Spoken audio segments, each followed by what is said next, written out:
All right, let's jump right into today's explainer. We're looking at a truly spectacular piece of traditional Mizo lore, the folktale of Thlihranthanga and Aithangveli. You know, what I absolutely love about exploring folktales is how they seamlessly blend these massive, cosmic, supernatural stakes with the most relatable and honestly kind of bizarre earthly details. This isn't just your standard boy meets girl story. No, it's really a masterclass in how ancient narratives weave literal magic into everyday struggles like family obligations and, well, human error. I mean, think about it. What happens when you lose a heavenly bride to a tumbling cooking pot? It sounds completely absurd, right? A cosmic bond just severed by a piece of kitchenware. But as you'll see in a minute, these hyper-specific, mundane details are exactly what make folktales so incredibly enduring. They remind us that even when we're dealing with the heavens, human nature remains, well, profoundly human. Section 1. Earth meets the Sky Maiden. Two worlds collide. So the story sets up this fundamental divide that basically drives the entire narrative. We've got an immortal meets mortal dynamic. On one side, there's Aithangveli, a maiden who literally lives up in the sky, and on the other, we have Thlihranthanga. He's a mortal man tethered right here to the earth, the son of a guy named Sisuasanga. The whole thing kicks off because Aithangveli is looking down from the heavens, spots this beautiful earthly garden, and gets incredibly curious about mortal men. She decides she absolutely must go down and seek out Thlihranthanga. But here's the catch. She doesn't just stroll right up to him in all her divine glory. Instead, we see a timeless folk tale trope. The beautiful, supernatural being hiding in a grotesque skin disguise. It's a bit wild, but on her way to Earth, I think Evelyn meets an old woman named Kawalte, who is just totally exhausted with life and ready to pass on. In a very literal transaction, I think Evelyn actually helps her pass and takes the old woman's wrinkled skin, wearing it just like a coat. Disguised as this frail old woman, she embeds herself right into Thlihrantanga's human household. His father actually hires her to watch over their cattle from a little hut out in the fields. Now, Thlihranthanga soon discovers her true, glowing beauty in a very unexpected way. The old woman had asked him to build a swing in her hut, and she had one strict rule: always make some noise before coming in. But one day, he accidentally sneaks up silently. He peeks in and catches her entirely out of her disguise, happily singing this magical song on the swing. Her true form is so radiant that it literally acts like a light bulb, illuminating the dark forest all around her. He is absolutely captivated by this brilliant light. Section 2. A trick for marriage. Bypassing the mother. Okay, so now he knows her secret, right? He knows he has to marry her. But there's a huge problem. His mother deeply despises the so-called old woman. So Thlihranthanga realizes he has to pull a classic folktale trickster scheme to bypass his mom's resistance. He fakes this terrible, agonizing stomachache, literally thrashing around on the floor. His family is terrified. They immediately turn to his aunt for spiritual guidance, which leads to this perfectly orchestrated manipulation. You see, his aunt wasn't just anybody. She was a Zalne, which is a traditional Mizo prophetess or seer. Thlihranthanga had actually secretly conspired with her beforehand. So when the family consults her, she exercises her divine authority to declare that the absolutely only cure for his fatal illness is to, you guessed it, marry the old woman working in their fields.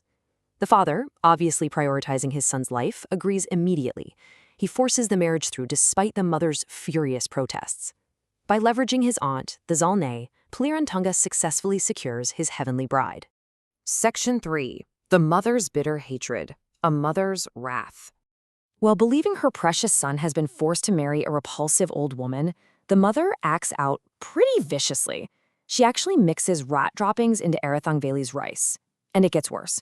She places literal physical barriers like heavy baskets and wooden pestles between the newlyweds in bed just to keep them apart. Fortunately, Thlihranthanga secretly swaps the tainted food for good meat and quietly removes the obstacles at night.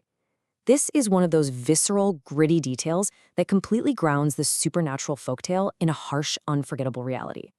Things come to a head one night when, while his mother sleeps, Aithangveli takes off her old skin to sleep comfortably. Her radiant light fills the entire house. Thlihranthanga seizes his moment. He grabs that wrinkled skin and tosses it straight into the fire, destroying the disguise forever. When the mother wakes up, she thinks it's already morning because the room is so incredibly bright. She is utterly shocked to see a glowing, beautiful sky maiden sitting there instead of the old woman. Taking away that disguise brings her heavenly light fully into the earthly home, and the deeply embarrassed mother literally flees to hide in absolute shame. Section 4. The Great Winds Separation. Cosmic Separation. Just as they finally settle into some domestic bliss and have a child, Aithangveli's heavenly parents decide, nope, it is time to reclaim our daughter. They send a terrifying, roaring wind to fetch her back. The couple huddle together under a blanket. She knows exactly what's going down, so she gives her mortal husband one simple, strict instruction: hold onto me tightly, and whatever you do, do not grab anything else. As the wind literally tears the roof off their house and flings their belongings into the air, the true test of his focus begins. So, why did he let go? Why drop a heavenly bride for a tumbling pot? Right in the middle of this cosmic event, with the literal forces of heaven swirling around him, he sees a small pot of baby food tumbling across the floor near the hearth. Instinctively, he just reaches out with one hand to save it. He gets fatally distracted by a simple, rolling baby food pot. And in that split second of loosened grip, the wind violently rips Aithangveli from his arms and sweeps her right into the sky, costing him his true love. Section 5. Death and Magical Resurrection. A Heavenly Return. The consequence of that single moment of earthly distraction is just absolute devastation. The narrative doesn't shy away from tragedy here. It wipes out the earthly family completely. Without Aithangveli, the child quickly perishes from a lack of care. Then, consumed by an unbearable, crushing grief, Thlihranthanga loses his will to live and soon dies of a broken heart. When news of this absolute ruin reaches heaven, Aithangveli is heartbroken and begs her father to let her return to earth to fix it. And this step-by-step magical reconstruction is absolutely fascinating. It showcases specific artifacts believed to hold life-giving properties in Mizo lore. Armed with magic sugarcane, or fuai, she descends to their graves. She sprays the essence of the sugarcane over her husband's lifeless body. For her child, whose body had actually decayed to bones, she carefully wraps the remains in changal kar, which is banana bark, and applies the same magical essence. It's honestly impossible not to get chills thinking about her standing over their graves, reciting this exact ancient incantation to pull her family back from the dead.